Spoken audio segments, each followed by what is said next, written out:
Welcome back to my channel Sudha Rahul Singh. तो दोस्तों आज हम बात करेंगे ऐसे फीचर्स के बारे में जो कि आप लोगों ने देखे होंगे ट्रू वायरलेस ईयरबड्स में।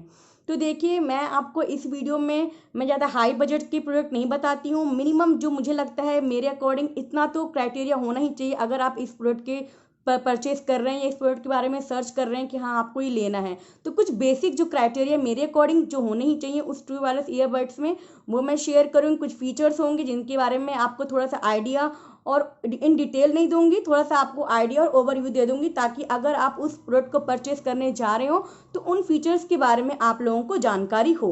ठीक है दोस्तों, तो कुछ बेसिक फीचर्स हैं जिसके बारे में ऑलरेडी आप लोग अवेयर होंगे। कुछ ऐसे फीचर्स हैं मे बी कुछ लोग उस फीचर्स के बारे में अवेयर ना हो। तो वीडियो को लंबा ना करते हुए वीडियो स्टार्ट करने जा रही हूँ। उससे पहले कहना चाहूँगी, अगर आप इस चैनल पर नए हैं तो प्लीज़ चैनल को सब्सक्राइब करिए, लाइक करिए, कमेंट करिए और शेयर करना ना भूलिए। तो चलिए स्टार्ट करते हैं video. Let's start the video. तो स्टार्टिंग में बताना चाहूँगी कुछ बेसिक फीचर्स के बारे में जिसके बारे में आप ऑलरेडी अवेयर होंगे। लाइक जैसे कि हेड ईयरबड्स है तो उसमें माइक्रोफोन अवेलेबल होना चाहिए। बैटरी लाइफ, जो ट्रू वायरलेस ईयरबड्स की जो बैटरी लाइफ, जो उसका बैटरी बैकअप होना चाहिए वो 18 से 20 आवर तक का होना ही चाहिए। ठीक है दोस्तों। थर्ड हम फीचर्स की बात करते हैं। Driver size. ड्राइवर साइज क्या होता है? देखिए, अगर आप ईयरबड्स ले रहे हैं ट्रू वायरलेस ईयरबड्स, तो उसका जो ड्राइवर साइज जितना ज़्यादा आप लार्जर साइज होगा उतनी ही आपकी साउंड की क्वालिटी जो होगी वो आपको अच्छी खासी मिलेगी। तो मेरे अकॉर्डिंग जो अगर आप ट्रू वायरलेस ईयरबड्स परचेज कर रहे हैं तो बेसिक जो मिनिमम जो कहते हैं मुझे लगता है कि 10 mm तक होना चाहिए। अगर 10 mm होगा तो साउंड की क्वालिटी अच्छी खासी आपको मिलेगी उस प्रोडक्ट में। ठीक है। नेक्स्ट फीचर्स की बात करते हैं हम। Noise cancellation. यस दोस्तों, आपने सुना होगा किसी प्रोडक्ट में जैसे ट्रू वायरलेस ईयरबड्स में किसी में एक्टिव नॉइस कैंसलेशन मिलता है, किसी में इन्वायरमेंट नॉइस कैंसलेशन मिलता है। तो नॉइस कैंसलेशन से आप क्या समझते हैं?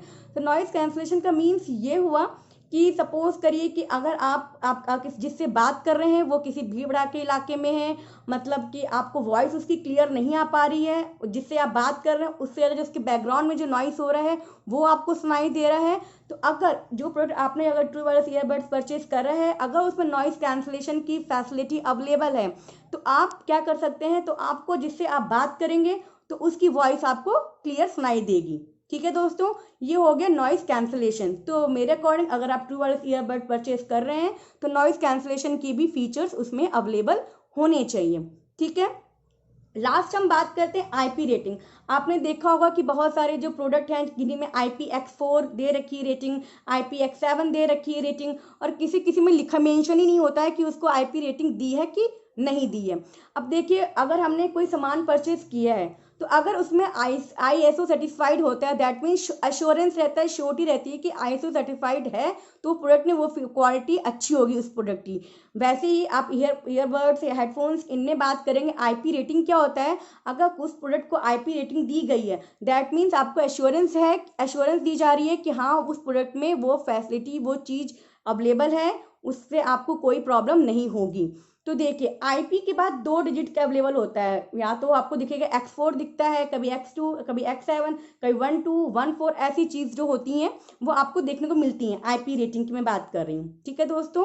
तो आईपी के बाद का जो होता है वो आपका सॉलिड कितना प्रोटेक्शन है वो बताता है, और उसके बाद में जो दूसरा सेकंड डिजिट होता है वो आपको लिक्विड प्रोटेक्शन कितना है उस प्रोडक्ट में वो बताता है। आईपी मतलब एक तरीके से प्रोटेक्शन कितना आपको सॉलिड पार्टिकल से, सॉलिड चीज से कितना प्रोटेक्शन है आपका उस प्रोडक्ट में, और दूसरा है लिक्विड पार्टिकल से कितना उस कितना प्रोटेक्शन है उस प्रोडक्ट पे। तो देखिए, अगर आईपी की वैल्यू x है मतलब कोई डेटा ही नहीं अवेलेबल है वाटर के लिए, सॉलिड के लिए कोई डस्ट पार्टिकल्स की उसमें वही प्रोबेबिलिटी अवेलेबल ही नहीं है, पॉसिबिलिटी, तो इसलिए x लगाया, मतलब कोई डेटा अवेलेबल नहीं है।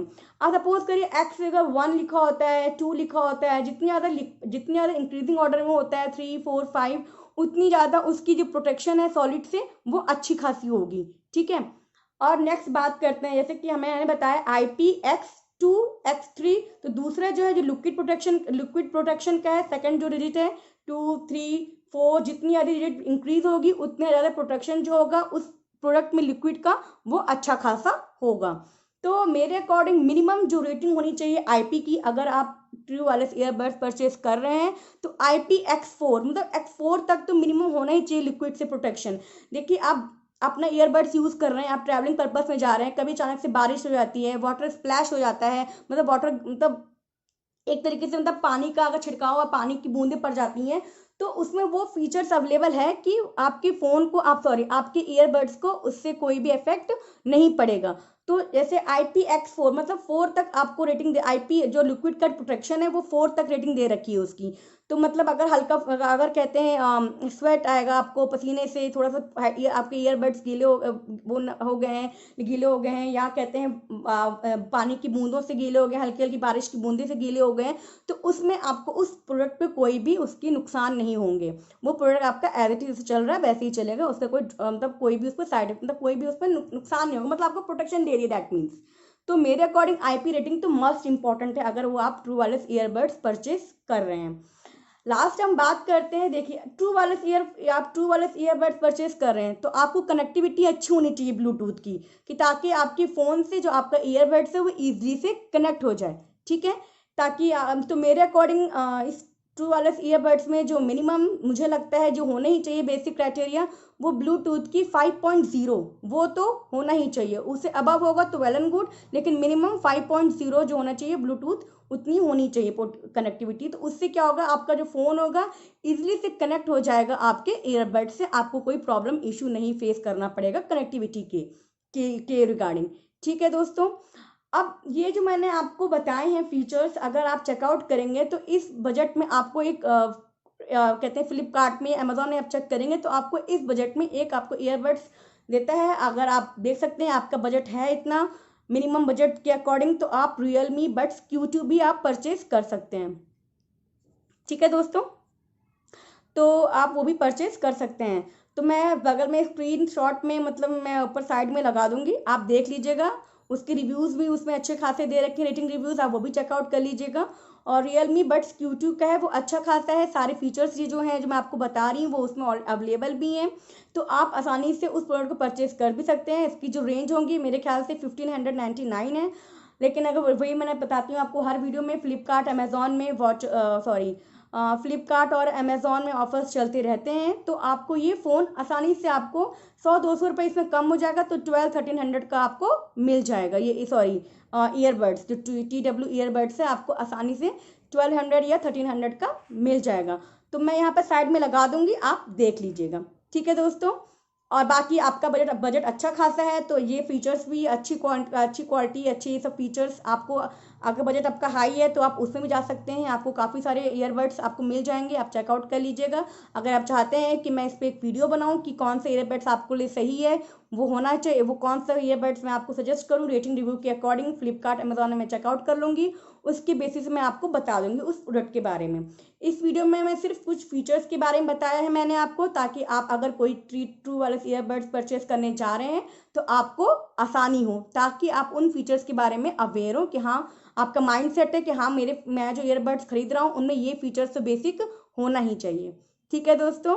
तो आज बस इतना ही। अगर आप लोगों को कोई वीडियो अच्छा लगा जैसे मैंने स्टार्टिंग में बता दिया, तो प्लीज़ वीडियो को सब्सक्राइब करना और लाइक करना ना भूलिएगा, ठीक है।